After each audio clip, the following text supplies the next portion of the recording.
Good evening, good morning, good afternoon. Today we have FOMC about statement. In about 4 minutes, we're going to be told what the Federal Reserve think about the current economy and the upcoming or the future. So for me, this is the most important day of May. If that makes sense to you, then very much welcome. If it doesn't make sense to you, sorry, but it has to be. What's currently at stake is I have previously said that market has priced themselves bearishly going into this meeting, and saying that the FOMC is going to be dovish. Market has priced in no likeliness of any changes in Federal Reserve rate today, but we are pricing in the potential for a rate cut in the next meeting and a good 3 rate cuts by the end of the year. So for us, as all we do, it is very important that we take note of that and see where we can go from there.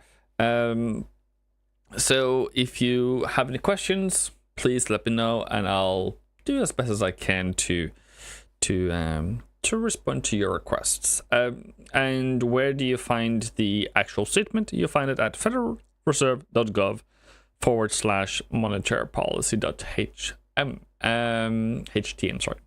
And or if you go to any other sites, which is either fxstreet.com, or if you go to Financial Jews, would also publish the one. Trump says he's not open to pulling back on 145% tariffs on Chinese goods. So if it doesn't have potential for that, then okie dokie. Bullish on yen. Dexter, yeah. Fundamentally, yes. And seasonally, yes. Risk management at the moment, no. So, sorry, risk sentiment, sorry. So, no. So, somewhere in between. And I'm just going to make sure I don't forget time, because I can, because Dexter is a very nice guy. And even Napster is a very good person, so might be spending time here for the rest of the night. But as I said, we're gonna see the statement come out, and then I'll take everything else later. What's important for me at the moment is that they acknowledge the weakness in the economy, and if they don't, then that's dollar bullishness. I don't think they're going to do that, but that was most important for me. And then in about half an hour, we're going to have the scheduled press conference. Cookie should be out by now. We should be out by now. Any reaction on the market first of all? Gold a bit higher, dollar a bit higher, S&P no change so far. Let's go on the minutes. Sorry, on the statement. Although swings in net exports have affected data, recent indicators suggests that economic activity has continued to expand at a solid pace. The unemployment rate has stabilized at a low level in recent months. Labor market conditions remain solid, I agree. Inflation remains somewhat elevated. That's the dollar bullishness reaction I was talking about. Committee. The committee is attentive to risk on both sides. In dual mandate suggests the risk of higher employment and higher inflation have risen. Okay.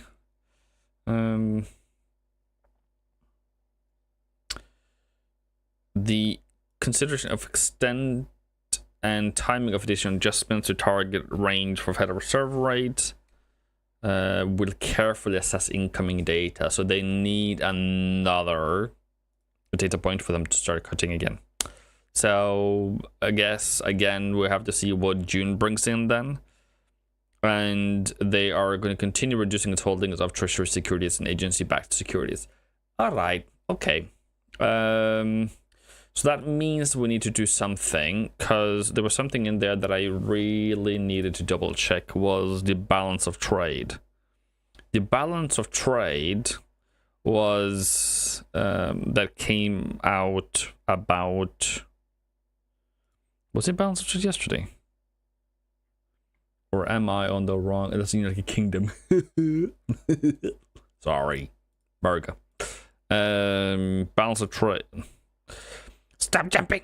Balance of trade is even worse than previous. Okay, that's interesting. That means that they are even importing even more than they exported. Can that because they're not exporting as much to Canada? But okay, I have to dig into that number later. Hello, Harold. How are you? So, dollar falling a bit more, euro. Does this... Okay, I feel like I need to buy something, but maybe, as I don't like the language, it doesn't give me a clear, I was thinking it should be more dovish here than they actually, although swings in net exports have affected the data. And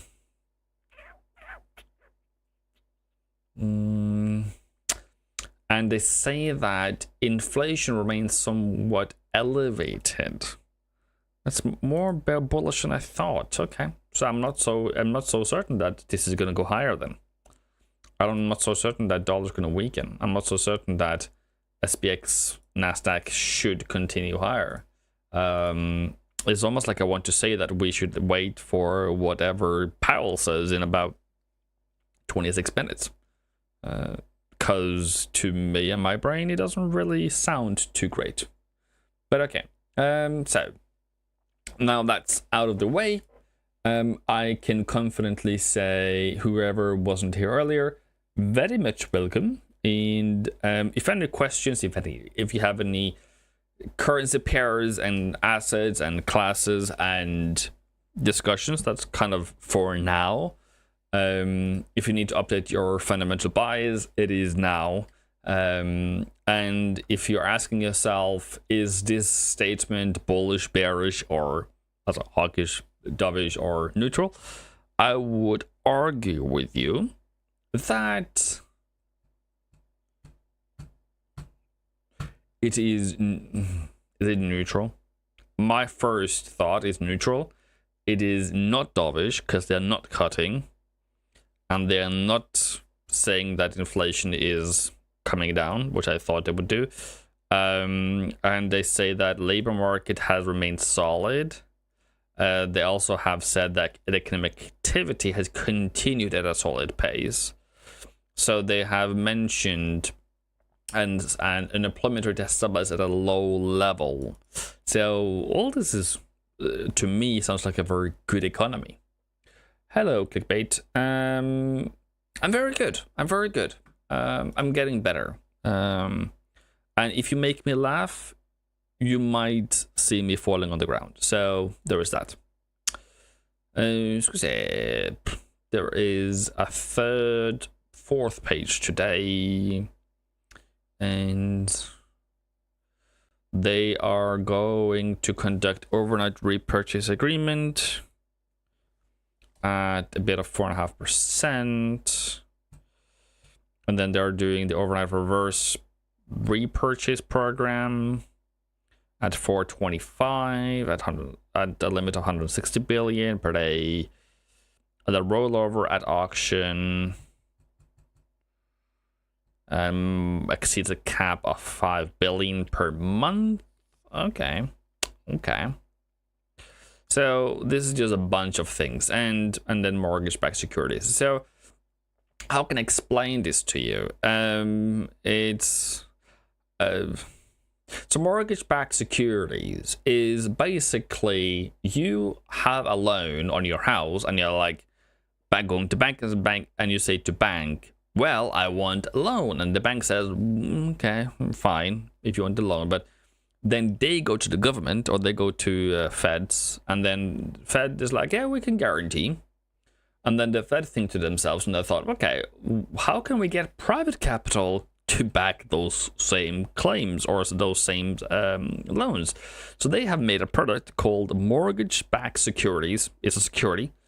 It's a financial instrument that you can buy, or the market can buy, and you're basically buying debt of people, and you're helping the government or the Fed to back those securities.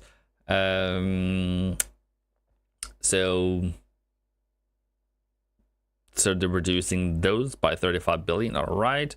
And then auction is basically another way of securing what do you call it, money to banks. It's another way to keep them liquid. And as far as I remember that to be, it's that they basically bid. They say this is the amount of money we need. And they think that this is amount. This is Fed says this is what we can offer. What do you want to pay for it? Kind of a thing. So there is that. I'll try my best to make you laugh. Haha. Nasdaq coming lower. S&P coming in lower. Aussie, Euro, Pound, New Zealand, Dollar Swiss having a bit of a dump. I think it was Mike who wanted to short this one. So I don't know if you're there, Mike, but you're getting there. Aussie yen lower, CAD yen lower, Euro yen lower, Pound yen lower, Aussie yen lower. Yeah. Cool. Isn't that what we talked about on Monday? And there is your area. Cool, great. And then New Zealand yen. Yeah, coming down. New Zealand dollar, everything is in its place. So what is currently happening? Yen is getting stronger, and euros, and everything else is getting weaker. So okay, I don't know if I saw that coming though, but yeah.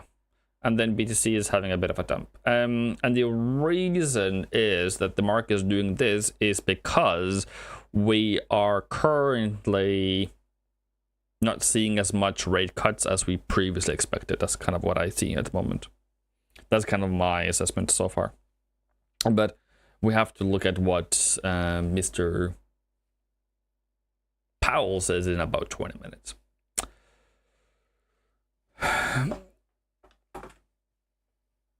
And just double check. Then are you at a party, Harold? Harold is having a party. While listening to me. Thank you. I'll take the credit. If you guys want to be a part of my Discord, then there. Oh, I have to. Okay. Then there is the link in description, and it is absolutely free. Don't worry about it. And yeah, as I said 2 seconds ago, probably. If you have any trade setups, if you have any assets you want me to go through, then that would be great.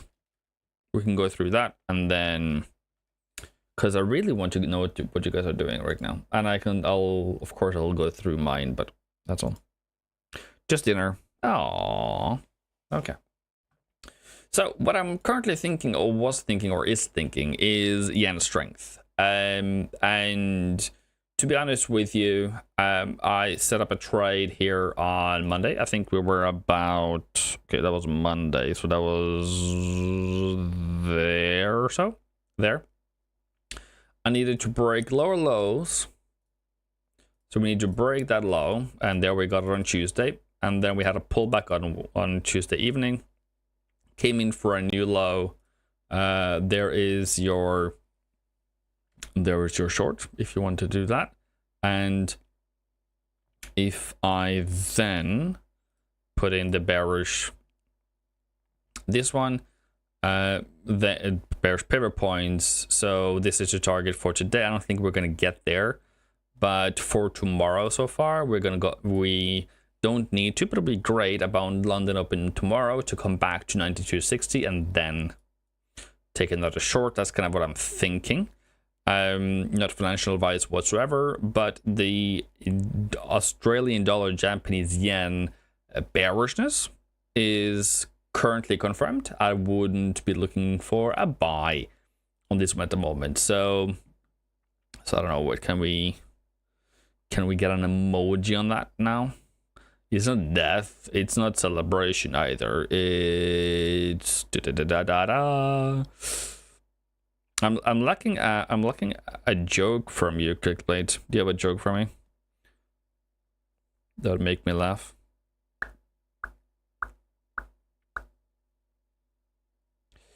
I was looking for the check mark and I don't know why I can't just Google it.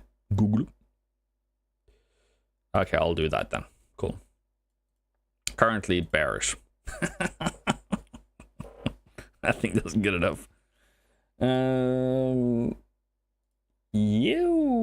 cool. So there is that. Straightforward, easy, no emotions on this one. CAD yen has already left the building. I'm not really caring about it. Euro yen, kind of the same situation. The only problem in this situation is that we have already done a lot and we haven't really gone up to central yet. So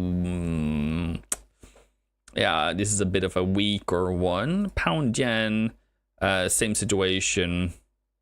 New Zealand yen, same situation as Aussie yen. Came up here, over to M3, did a bit of a day one again, and went through yesterday, hit target of the day.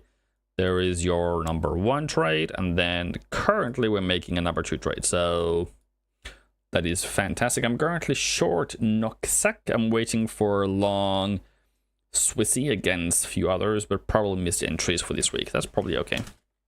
Do this NOK/SEK. Okay, cool. You have shorted Kurt NOK/SEK. Yeah, you're in for a bit of a ride. And then we had US dollar, Hong Kong dollar as well.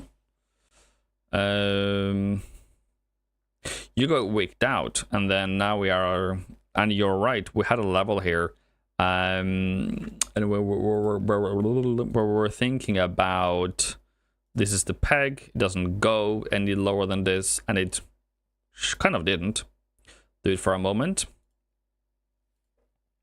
Oh,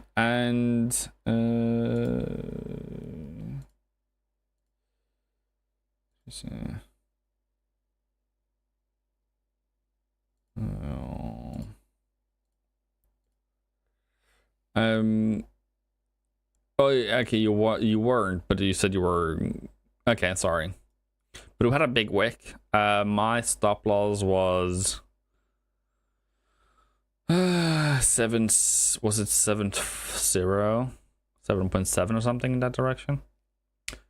So somewhere down here. So yeah, that's we're talking about very small dollars, but it's fun. It's fun to be part of it. Could probably have a better entry stop loss, but that's probably our entry at about 749. Wait, where was it? Was it this one? About there. So yeah, 749 somewhere, 799, 7499, and then now it's in profit. The Fed's Powell, who has ruined the U.S. in the world, does not reduce interest rate with 2.6 inflation. Is Powell playing with the stock market or Trump? Powell does not know what he's doing. I would argue with you and say Powell is our daddy. Daddy always knows best. And I would argue with you that in as much as he's putting the interest rates still quite high and still very much high, he was too late last time. And I would argue he's probably going to be this time around as well. So if you put that into the books, that is where you can say, okay, that is probably going to happen again and may happen now. But you as a trader, you're supposed to be trading the fact. It doesn't really matter what you think about your personal opinion. It doesn't really matter what your personal opinion about Powell is. Because at the end of the day, the sums of money that is flowing through the markets is enough to create enough liquidity that whatever Trump is doing and the fundamentals and what the companies are doing is good enough to keep whatever. And if you're saying that, okay, we're going into recession, we're going into where we are crashing the market, we are currently in a bullish trend on S&P 500. We're currently in a bullish trend on Nasdaq. And if you go back to the last time we had a sniff about anything close, was back in 2020. And if you remember 2020 as vividly as I do, the top of about 20th of February. That was before everything went crazy, and it went crazy about end of February, beginning of March, and we were closing down like 12th or 13th. That's when we closed down, and by that time the market had already priced in 15% losses. So if we are in a situation where it's keeping the interest rate for too long, for too hot, he's going to see that, and he's paying attention to the stock market. And the stock market and the professionals at this point of time says that we are quite okay. We are okay. It's just that current level we are at now, we are coming into some moving averages and some profit-taking area that we naturally would have a bit of a pullback. We're also coming into May, so we should probably have a pullback anytime soon anyways. But what drives this? And then you can say Ford is reducing, you can say that Tesla is reducing sales. You can say that who else was losing or reducing their guidance. Those two I think I remember at the moment. Volvo was going to sell or let a lot of people off, apparently thousands. It's okay. Those are numbers, but does that mean that the entire economy is doomed and groomed? No, it doesn't mean that. It just means that currently we are having some issues. And in my simple opinion, the further and the longer the tariffs are on, the larger the risk for significant setback. And if the tariffs was not there, we wouldn't have had this setback. Bernanke was slow to react to. So it doesn't you can also say that they were slow to react in March 2020, but they did react when they saw the reaction in the market and saw what was heading, and they spent $3 trillion quite fast within a couple of days or 4 days or so. So to me, I'm not too worried.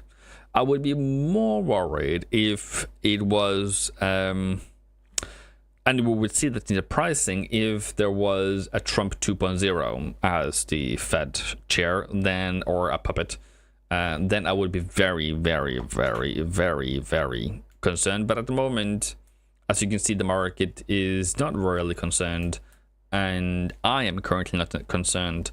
And the way to get a lot of sales is to sell fear. So there is that. So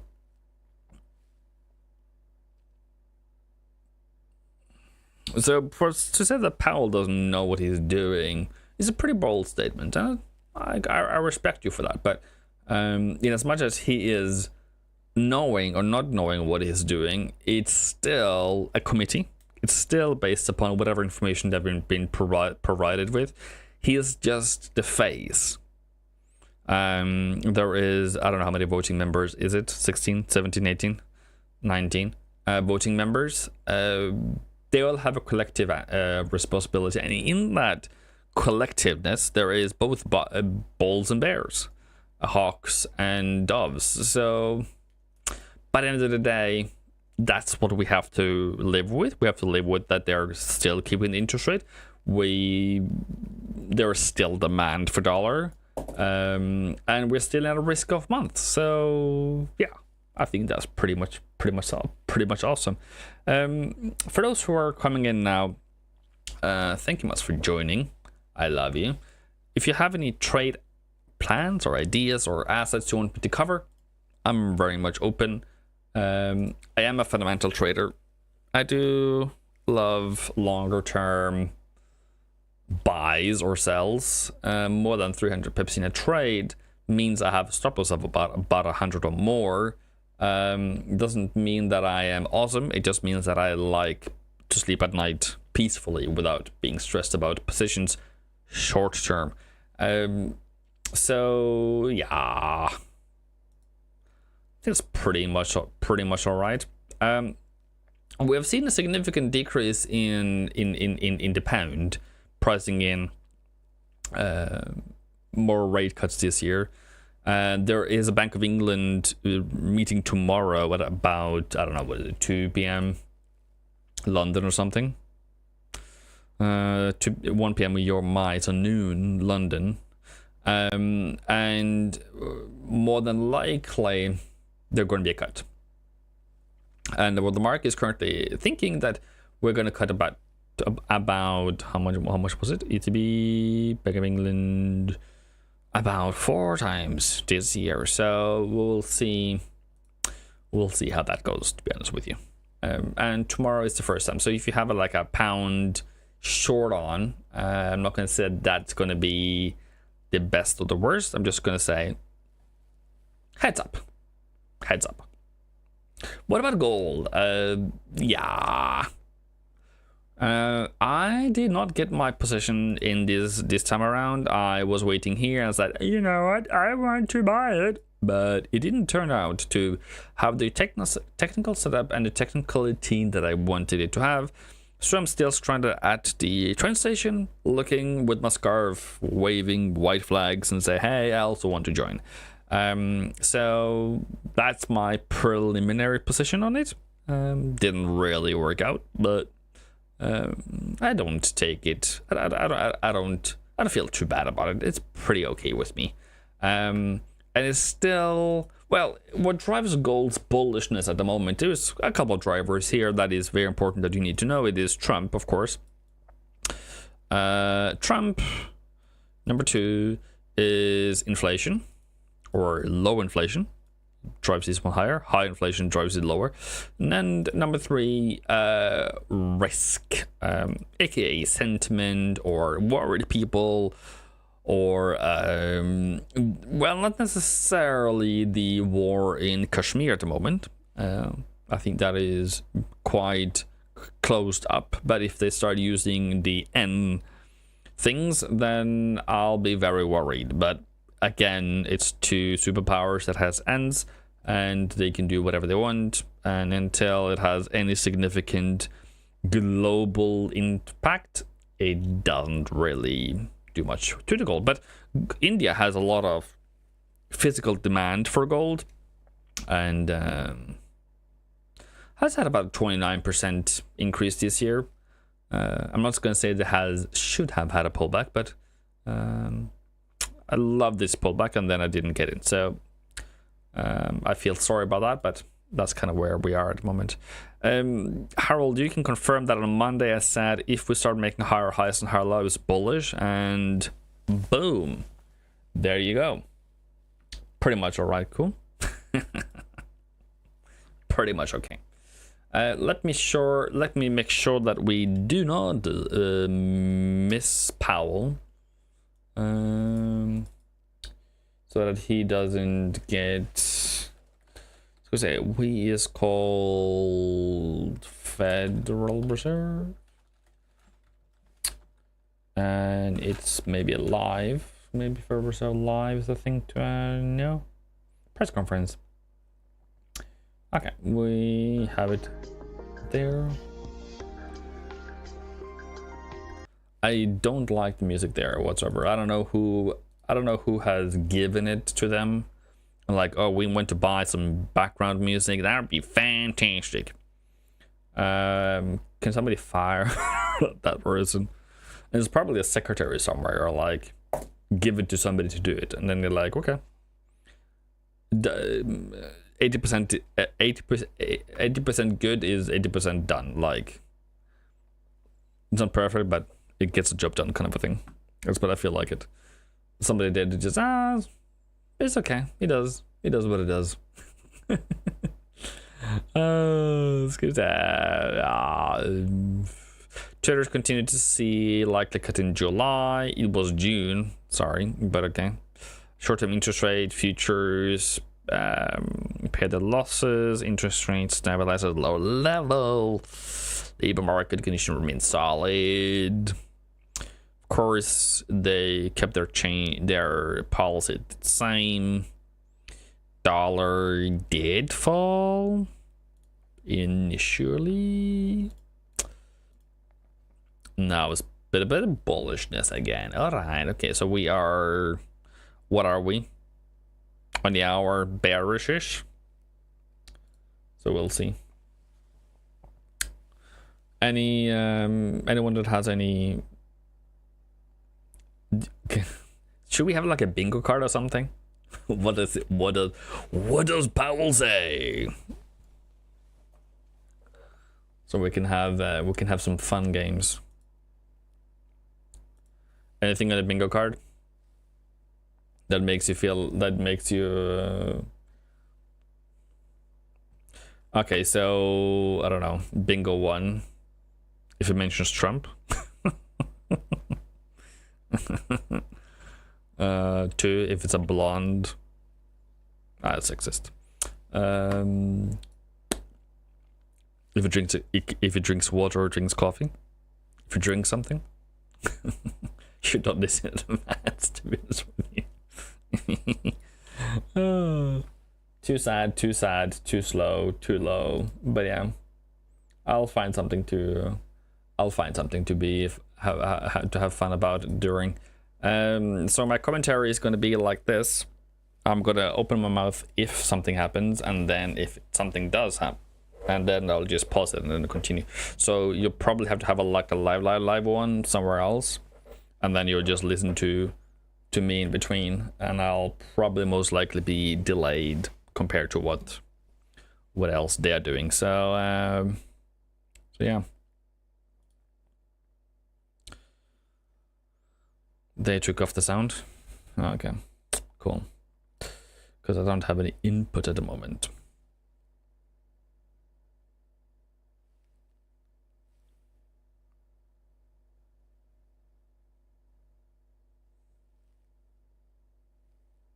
Can you imagine if everything was silent, but then he was standing there and the microphone didn't work? Okay. Let's see if I have sound on this one.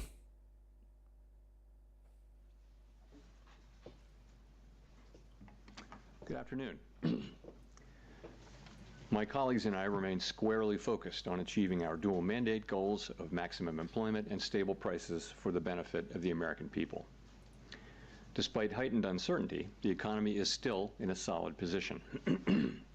The unemployment rate remains low, and the labor market is at or near maximum employment. Inflation has come down a great deal, but has been running somewhat above our 2% longer run objective. In support of our goals, today the Federal Open Market Committee decided to leave our policy interest rate unchanged. The risks of higher unemployment and higher inflation appear to have risen, and we believe that the current stance of monetary policy leaves us well positioned to respond in a timely way to potential economic developments. I will have more to say about monetary policy after briefly reviewing economic developments. Pardon me.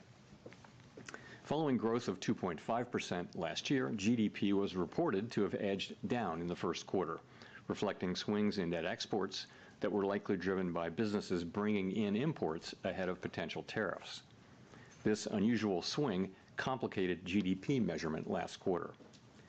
Private domestic final purchases, or PDFP, which excludes net exports, inventory investment, and government spending, grew at a solid 3% rate in the first quarter, the same as last year's pace. Within PDFP, growth of consumer spending moderated, while investment in equipment and intangibles rebounded from weakness in the fourth quarter. Surveys of households and businesses, however, report a sharp decline in sentiment and elevated uncertainty about the economic outlook, largely reflecting trade policy concerns. It remains to be seen how these developments might affect future spending and investment. In the labor market, conditions have remained solid. Payroll job gains averaged 155,000 per month over the past 3 months. The unemployment rate at 4.2% remains low and has stayed in a narrow range for the past year. Wage growth has continued to moderate while still outpacing inflation. Overall, a wide set of indicators suggest that conditions in the labor market are broadly in balance and consistent with maximum employment. The labor market is not a source of significant inflationary pressures. Inflation has eased significantly from its highs in mid-2022, but remains somewhat elevated relative to our 2% longer-run goal. Total PCE prices rose 2.3% over the 12 months ending in March. Excluding the volatile food and energy categories, core PCE prices rose 2.6%. Near-term measures of inflation expectations have moved up, as reflected in both market and survey-based measures. Survey respondents, including consumers, businesses, and professional forecasters, point to tariffs as the driving factor. Beyond the next year or so, however, most measures of longer-term expectations remain consistent with our 2% inflation goal. Our monetary policy actions are guided by our dual mandate to promote maximum employment and stable prices for the American people. At today's meeting, the committee decided to maintain the target range for the federal funds rate at 4.25% to 4.5% and to continue reducing the size of the balance sheet. The new administration is in the process of implementing substantial policy changes in 4 distinct areas: trade, immigration, fiscal policy, and regulation. The tariff increases announced so far have been significantly larger than anticipated. All of these policies are still evolving, however, and their effects on the economy remain highly uncertain. As economic conditions evolve, we'll continue to determine the appropriate stance of monetary policy based on the incoming data, the outlook, and the balance of risks. If the large increases in tariffs that have been announced are sustained, they're likely to generate a rise in inflation, a slowdown in economic growth, and an increase in unemployment. The effects on inflation could be short-lived, reflecting a one-time shift in the price level. It is also possible that the inflationary effects could instead be more persistent. Avoiding that outcome will depend on the size of the tariff effects, on how long it takes for them to pass through fully into prices, and ultimately on keeping longer-term inflation expectations well anchored. Our obligation is to keep longer-term inflation expectations well anchored and to prevent a one-time increase in the price level from becoming an ongoing inflation problem. As we act to meet that obligation, we'll balance our maximum employment and price stability mandates, keeping in mind that without price stability, we cannot achieve the long periods of strong labor market conditions that benefit all Americans. We may find ourselves in the challenging scenario in which our dual mandate goals are in tension. If that were to occur, we would consider how far the economy is from each goal and the potentially different time horizons over which those respective gaps would be anticipated to close. For the time being, we're well positioned to wait for greater clarity before considering any adjustments to our policy stance. At this meeting, the committee continued its discussions as part of our 5-year review of our monetary policy framework. We focused on inflation dynamics and the implications for our monetary policy strategy. Our review includes outreach and public events involving a wide range of parties, including Fed Listens events around the country and a research conference next week. Throughout this process, we're open to new ideas and critical feedback, and we will take on board lessons of the last 5 years in determining our findings.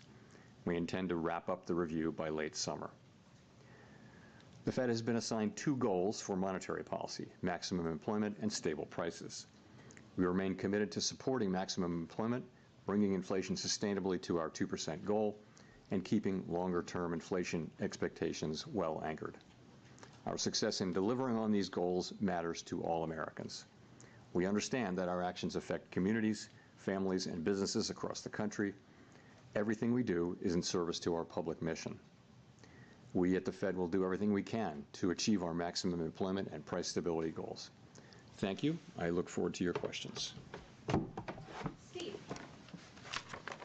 Steve Leisman, CNBC. Thank you, Mr. Chairman, for taking my question. A lot has happened since the last meeting. There's been tariffs put on, tariffs taken off, and meanwhile there's a bill advancing in Congress. And I just wonder if I could press you on the last part of your statement. Are you any closer now to deciding which side of the mandate is going to need urgent care first? Well, so as we noted in our statement, post-meeting statement, we've judged that the risks to higher employment and higher inflation have both risen. And this, by the way, of course, is compared to March. So that's what we can say. I don't think we can say, which way this will shake out. I think there's a great deal of uncertainty about, for example, where tariff policies are going to settle out, and also when they do settle out, what will be the implications for the economy, for growth, and for employment. I think it's too early to know that. So, I mean, ultimately, we think our policy rate is in a good place to stay as we await further clarity on tariffs and ultimately their implications for the economy. Hearing you describe what you're looking for in terms of being able to make a decision, it sounded like that's a long-term process before you sound like you're going to be comfortable, or the committee would be comfortable to act on what the data is telling you. I don't think we know. I think if you look at where we are today, we have an economy that, if you look through, the sort of distortions in Q1 GDP, you've still got an economy that looks like it's growing at a solid pace. The labor market appears to be solid. Inflation is running just a bit above 2%. So it's an economy that's been resilient and is in good shape. And our policy is sort of modestly or moderately restrictive. It's 100 basis points less restrictive than it was last fall. And so we think that leaves us in a good place to wait and see. We don't think we need to be in a hurry. We think we can be patient. We're going to be watching the data. The data may move quickly or slowly, but we do think we're in a good position where we are to let things evolve and become clearer in terms of what should be the monetary policy response. Nick. Nick Timmeros of the Wall Street Journal. Chair Powell, there's naturally a lot of PTSD around 2021 and supply shocks, but there are some who argue that the current situation has notable differences. Energy costs are down, housing imbalances look nothing like they did 4 years ago, labor demand appears to be gradually cooling with wage growth running below 4%. What do you see right now that could nourish higher inflation beyond a rise in goods prices this year? I think the underlying inflation picture is good. It's what you see, which is inflation now running a bit above 2%. And we've had basically decent readings in housing services and non-housing services, which is a big part of it. So that part, I think, is moving along well. But there's just so much that we don't know. I think, and we're in a good position to wait and see, is the thing. We don't have to be in a hurry. The economy has been resilient and is doing fairly well. Our policy is well positioned. The costs of waiting to see further are fairly low, we think. So that's what we're doing. And we'll see.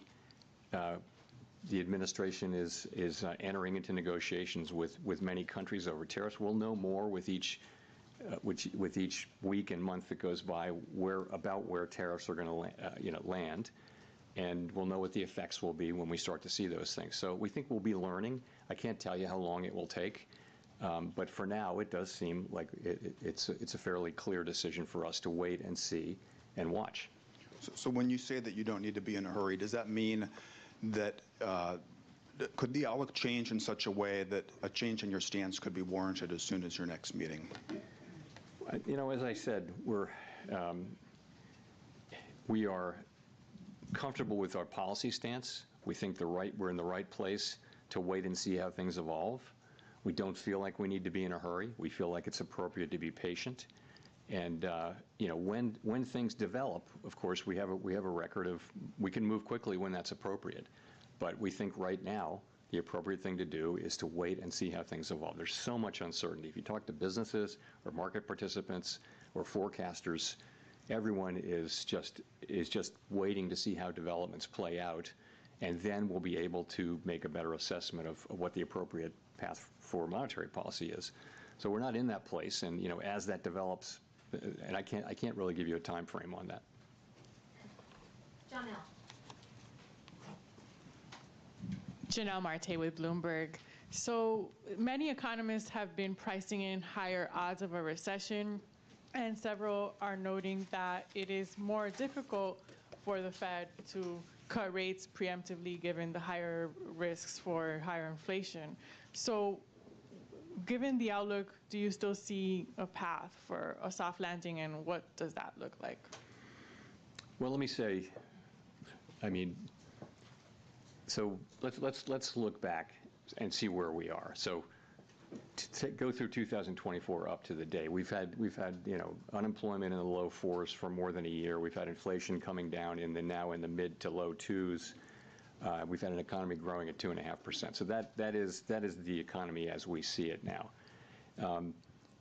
What looks likely, given the scope and scale of the tariffs, is that we will see certainly the risks to higher inflation, higher unemployment have increased. And if that's what we do see, if the tariffs are ultimately put in place at those levels, which we don't know, then we won't see further progress toward our goals.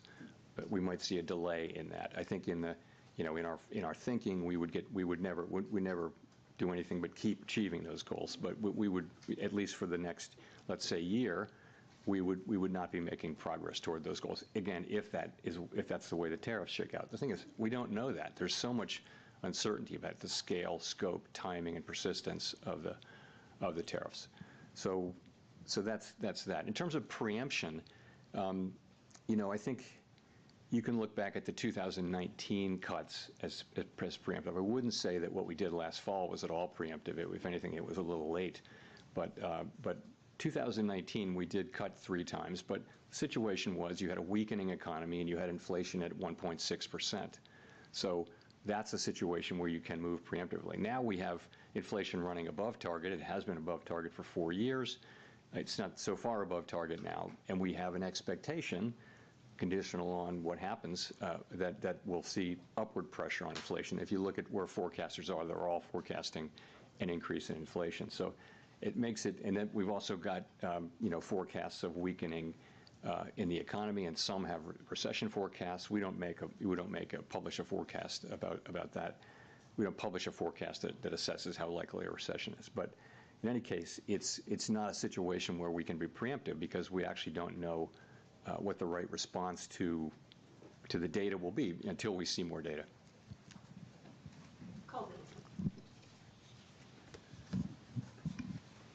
Colby Smith with the New York Times. How much weakness does the committee need to see, though, in the labor market and the economy more broadly to lower interest rates again? Is it about a certain increase in the unemployment rate over a period of time, or perhaps a certain number of negative monthly job reports? I mean, how are you making that assessment? So first of all, we don't see that yet, right? We have 4.2% unemployment, good participation, wages behaving very well.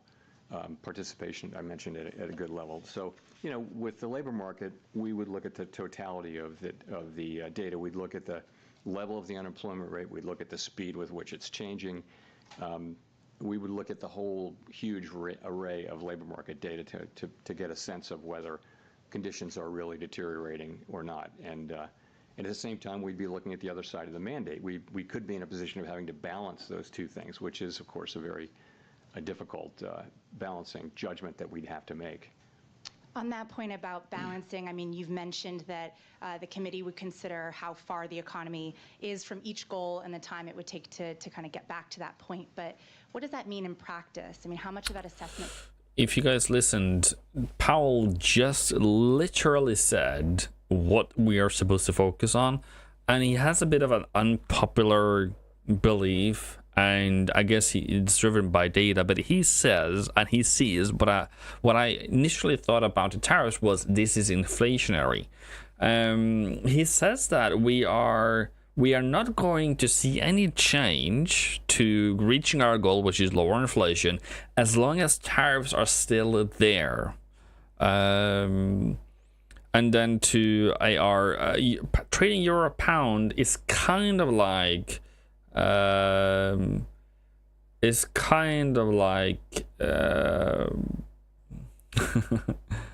like trade an angel against the D. It's you are punishing yourself and you are giving yourself grace. It is horrible to trade at the moment with the current range, and I don't think it's going to change anything.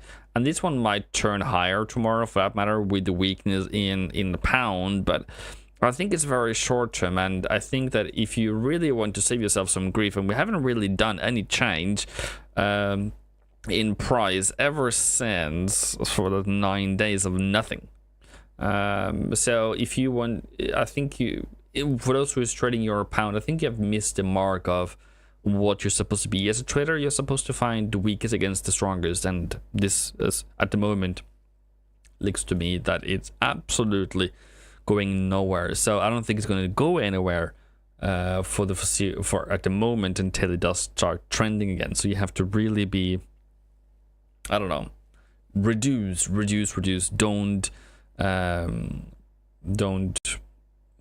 do anything there, in my opinion. But what Powell just said is the basis and the basic of fundamental trading, and what we're doing and what we're looking at, and what I preach day out and day in. And you're wondering, what are you supposed to look at?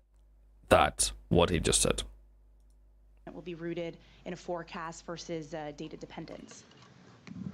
It would be a combination of the two. I mean, let's just say this would be a complicated and challenging judgment that we would have to make.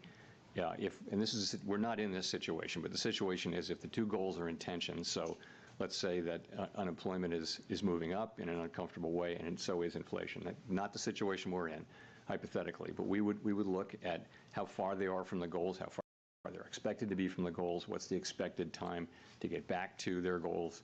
We'd look at all those things and make a difficult judgment, and that's in our framework. It's always been in our thinking. You know, we haven't faced that question in a very long time, so again, difficult judgment to make, and not one that we face today, and we may never face it, but you know, we have to be keeping it in our thinking now. Month over month, the first decrease in inflation in about 3 years. The jobs report, you said, solid, that we saw. At the same time, we have those new tariffs that we're living under. You know, it's going to depend. I think you have to just take a step back and realize this is why we are where we are. Is you know, we're going to need to see how this evolves. There are cases in which it would be appropriate for us to cut rates this year. There are cases in which it wouldn't, and we just don't know until we know more about how this is going to settle out and what the economic implications are for employment, for inflation. I couldn't confidently say that I know what the appropriate path will be. So following on that, just so then how does President Trump calling on you personally, as well as the Federal Reserve, to make rate cuts affect your decision today and affect your job difficulty? Doesn't affect our doing our job at all. So we're always going to do the same thing, which is we're going to use our tools to foster maximum employment and price stability for the benefit of the American people. We're always going to consider only the economic data, the outlook, the balance of risks, and that's it. That's all we're going to consider. So it really doesn't affect either our job or the way we do it. Howard Schneider with Reuters, and thanks for the time.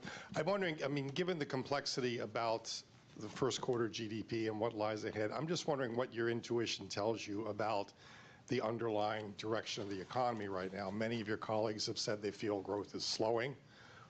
If so, do you have any sense of by how much, to what degree the slowdown may be? What does your gut tell you about how things are evolving out there? My gut tells me that uncertainty about the path of the economy is extremely elevated, and that the downside risks have increased. The risk is, as we pointed out in our statement, the risks of higher unemployment and higher inflation have risen, but they haven't materialized yet. They really have. They're not in the data yet.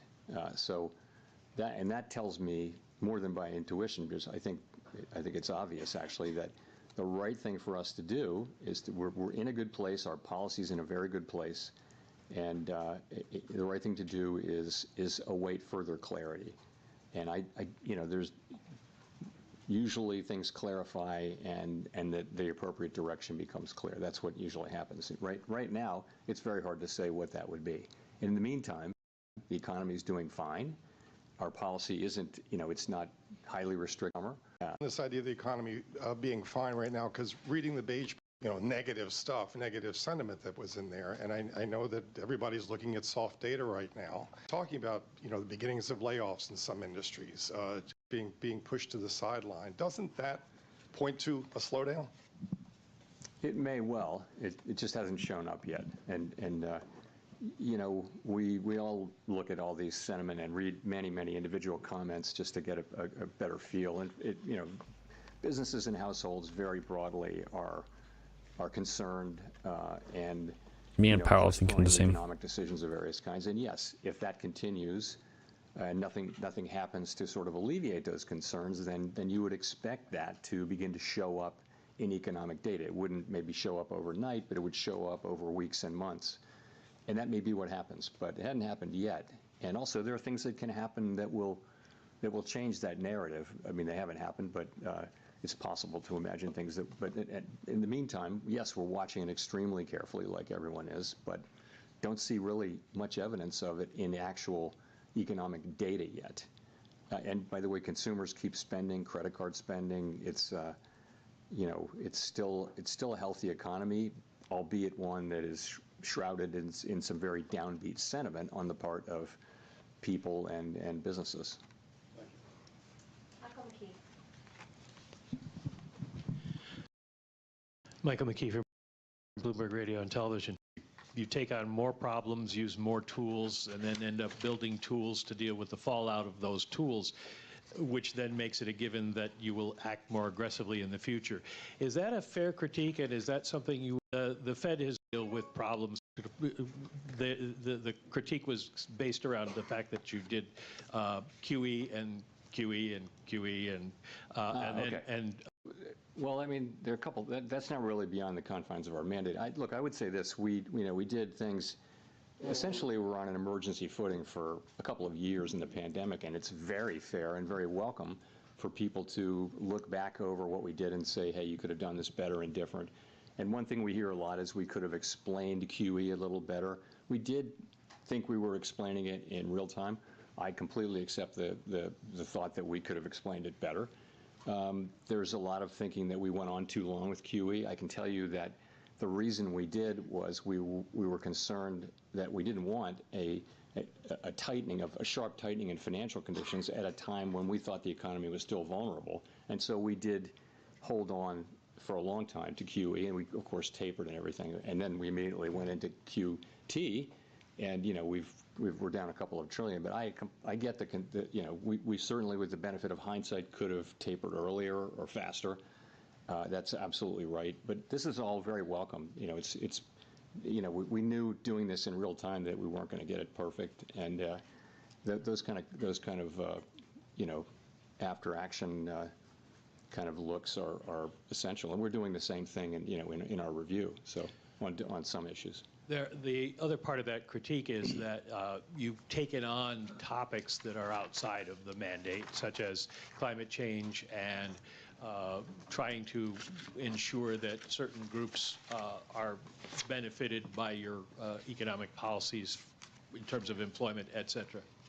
So, okay, on climate, you've heard me say over and over again that we will not be climate policymakers, and that our role on climate is a very, very narrow one. And I think that's what we've done. We've done really very little on climate.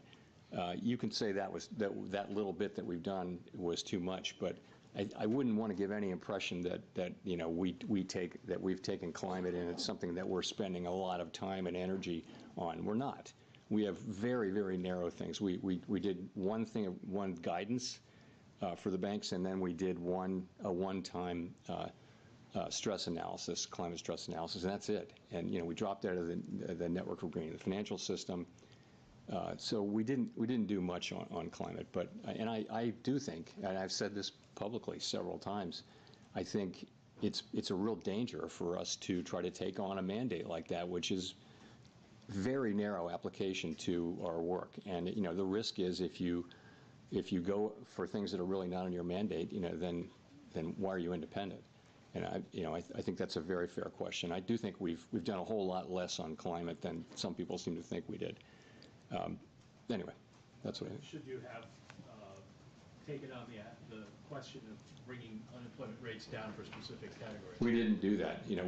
What we said was that we never targeted any unemployment rate for individual racial or demographic groups. What we said was that maximum employment was a broad and inclusive goal. And I think what we meant by that was we're going to consider the totality of the country as we look at our maximum employment goal. Of course, we were never going to target any individual group with that, but I think some people, wanted to hear it that way. But that's not at all what we meant. So that's just not a correct reading of our. But I can see how maybe people found that confusing, and we have to take that into consideration. Jolene. Hi, Chair Powell. Thanks for taking our questions today. I'm Jolene Kent with CBS News. You've said wait and see, and the economy is doing fine today, but the impact of tariffs are already showing up at the ports. Businesses big and small are telling us that they feel it, and most importantly, consumers say they feel it, that the challenges are here, and there's no waiting and seeing. For Main Street, what is the breaking point? What would have to happen to prompt a rate cut specifically? Well, so we really don't see in the data yet big economic effects. We see sentiment, there are concerns that higher prices may be coming or things like that. So they're worried now about inflation. They're worried about a shock from the tariffs, but they really haven't. That shock hasn't hit yet.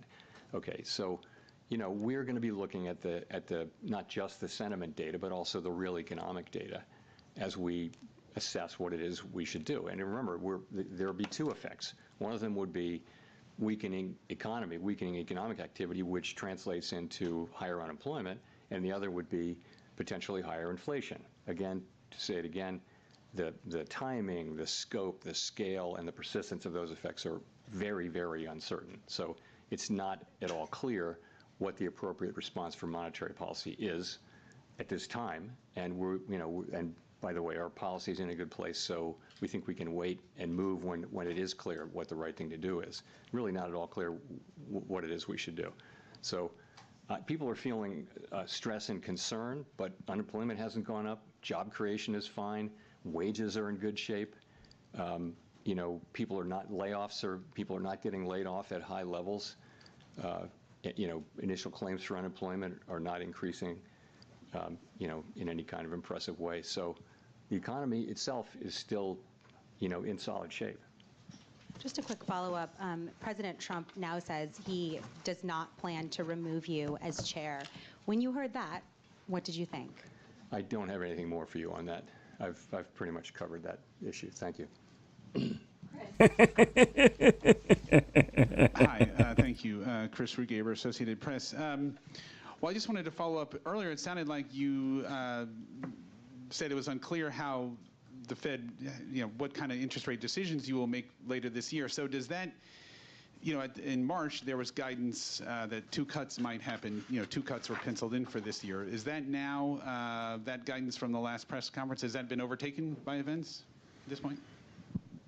We don't do a summary of economic projections at every meeting, as you know. We do it every other meeting, and so this was the meeting when we didn't do it.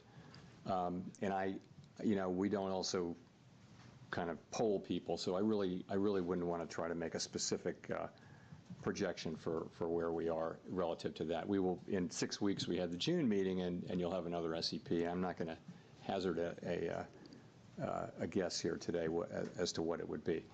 Again, what I would say is that we think our policy rate is in a good place. We think it leaves us well positioned to respond in a timely way to potential developments. That's where we are. And that, depending on the way things play out, that could include rate cuts. You know, it could include us holding where we are. We just are going to need to see, you know, how things play out before we make those decisions.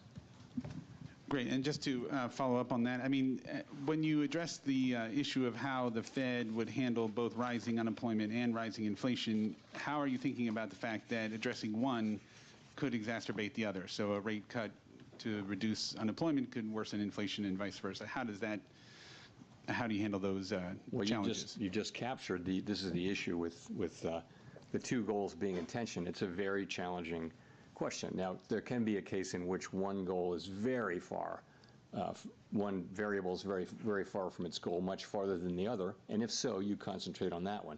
And frankly, that was the case. Well, it wasn't a case where they were really in tension, but if you go back to 2022, it was very clear that we needed to focus on inflation. The labor market was also super tight, so it wasn't really a trade-off.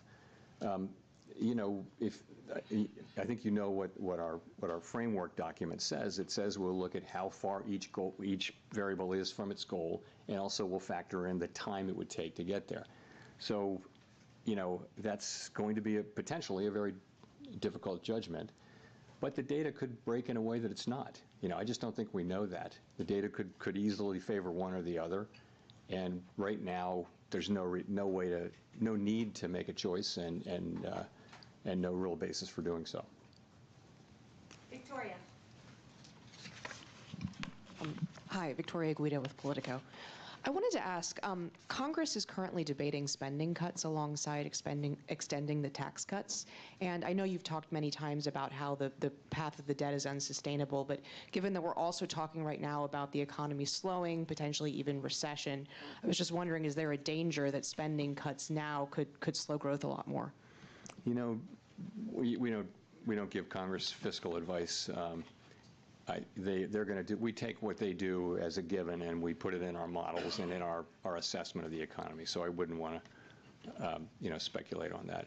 I mean, I think we do know that the debt is on an unsustainable level, on an unsustainable path, not at an unsustainable level, but an unsustainable path, and it's on Congress to figure out how to get us back on a sustainable path, and you know, it's not up to us to give them advice. Well, do you think that they should take macroeconomic conditions into account as they look at this? I think they don't need my advice and our advice on how to do fiscal policy any more than we need their advice on monetary policy. Andrew. Two things. One, if you want to go with me and we will go through trading setups and stuff, that's on Zoom. You have to join Discord. And do you think Powell currently is hawkish, dovish, or neutral? Let me know in the poll. Thanks, Mr. Chairman. Andrew Ackerman with the Washington Post. In your Jackson Hole comments last year, you said you would not welcome further cooling in labor market conditions. The unemployment rate then was 4.2%, which is what it is now. Many forecasters now predict a higher jobless rate. How has your tolerance for weakening labor market conditions changed compared to a year ago? So it was quite a different situation.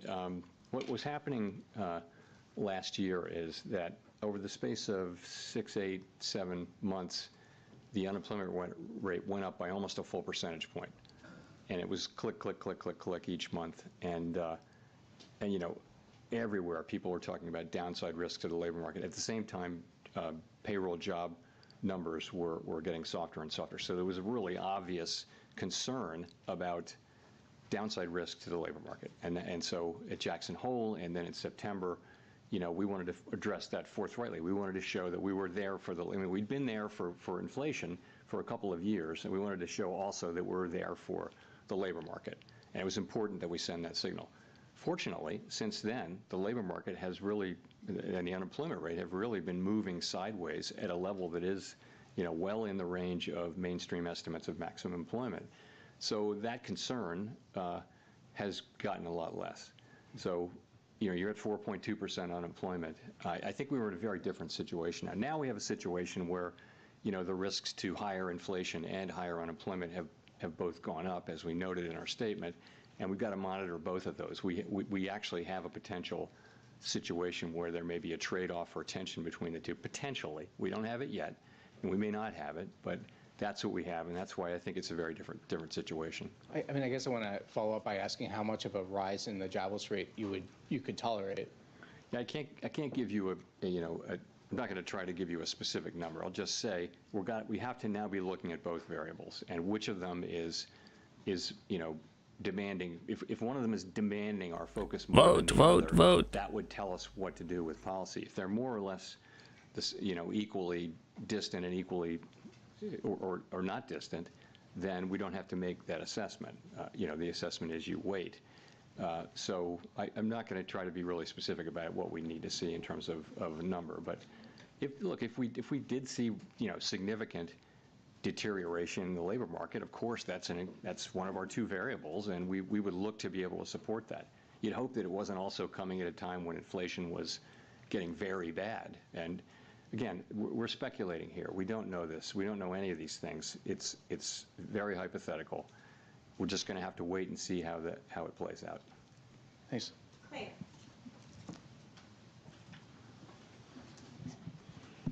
Claire Jones, financial talks at the weekend in Geneva between the US and China. A lot of economists are attaching an awful lot of importance to what we hear from those talks. How much importance are you attaching to them in terms of judging what will happen to the US economy going forward? And just in a similar vein, some economists are saying it's days, not weeks, that we have until we start to put the US economy at risk of seeing the sort of pandemic-era shortages and higher prices if we don't kind of soothe relations between the US and China. So it'd be good to have your view on that too. So, these are not talks that we're in any way involved in, so I really can't comment directly on them. So, but what I will say is this, we had, coming out of the March meeting, the public generally had an assessment of where tariffs were going, and then April 2 happened, and it was really substantially larger than anticipated in the forecasts that I had seen and in our forecasts.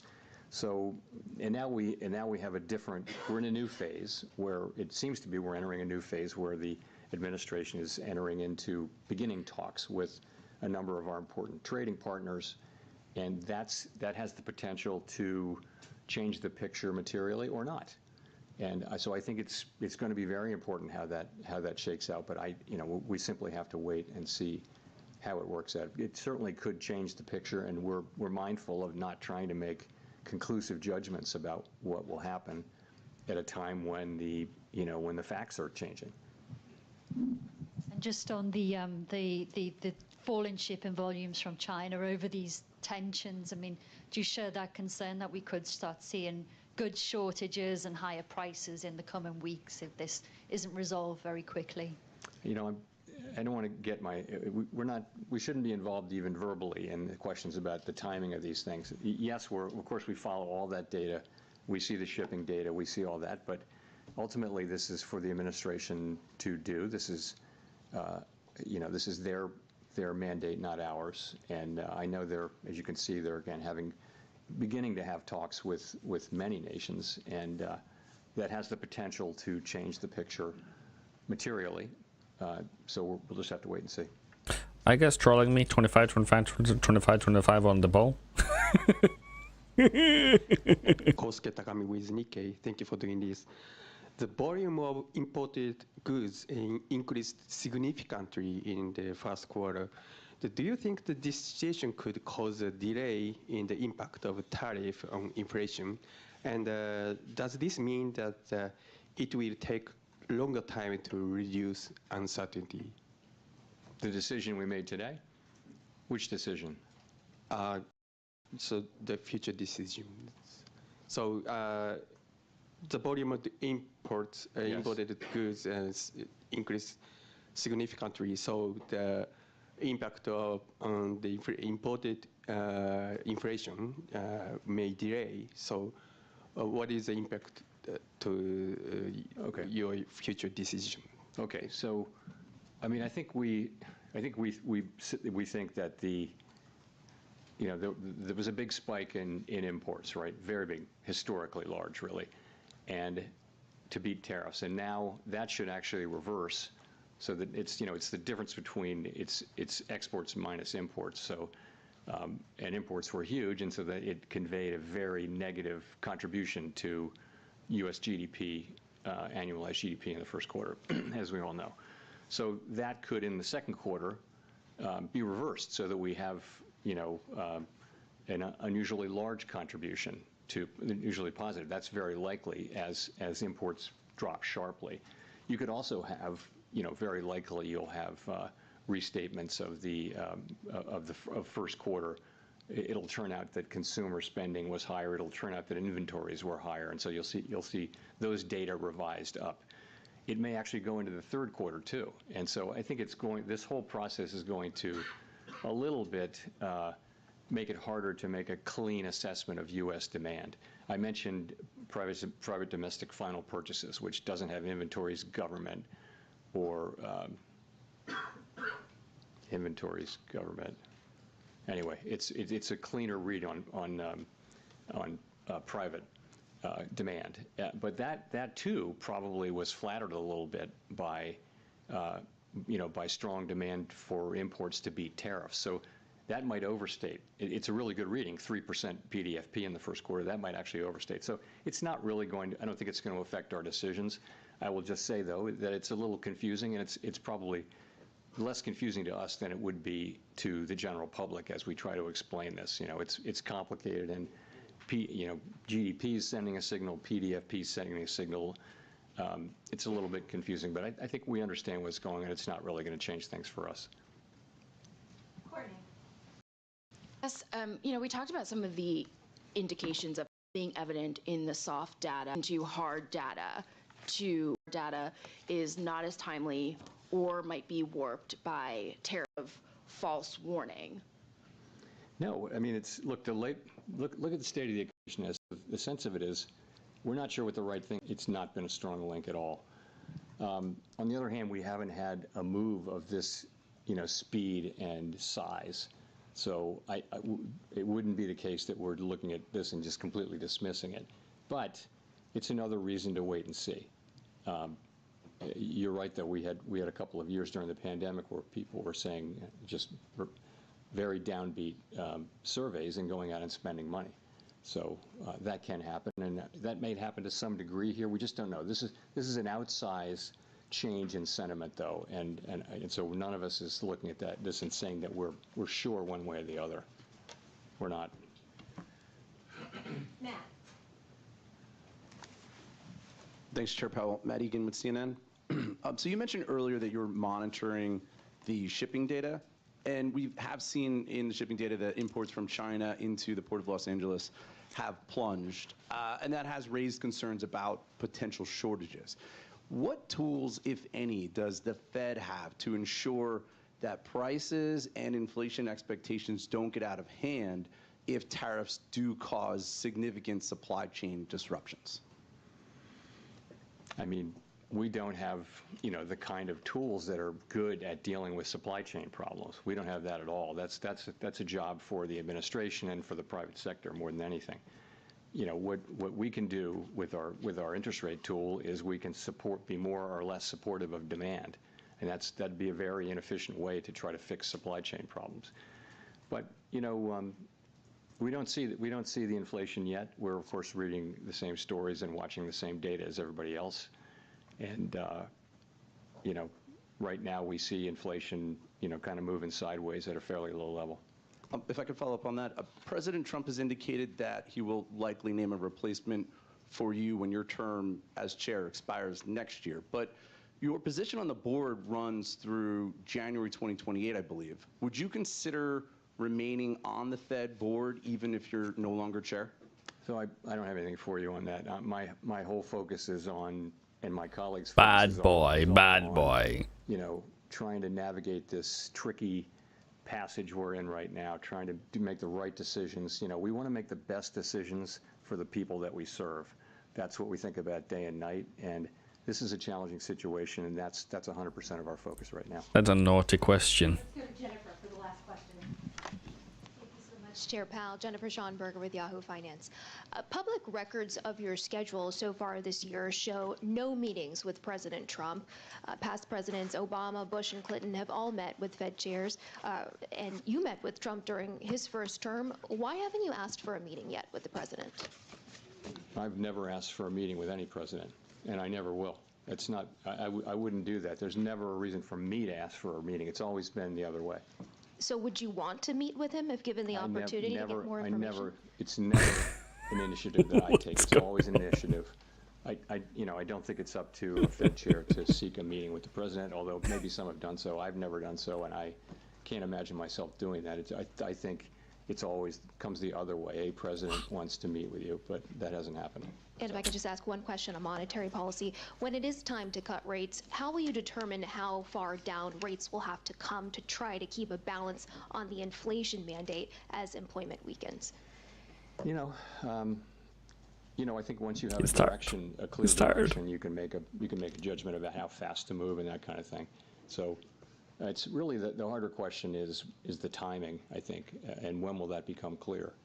And fortunately, as I mentioned, we have our policy in a good place, the economy's in a good place, and it's really appropriate, we think, for us to be patient and wait for things to unfold as we get more clarity about what we should do. Thanks very much.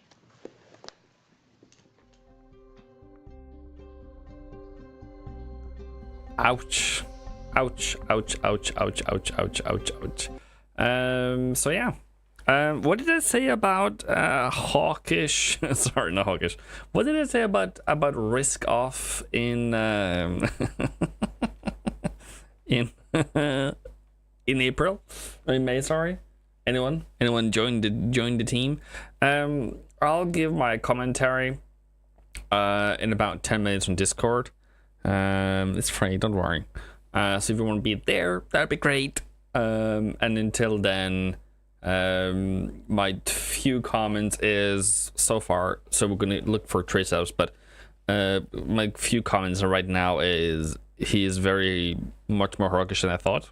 He sees stronger economy than I thought, but he agrees with me that we think that tariffs are actually inflationary by the end of the day. So on that note, if you haven't seen, Discord link is up there, and I'll see you guys in about 11 minutes. Okay, cool, great. Love you, family. Boom.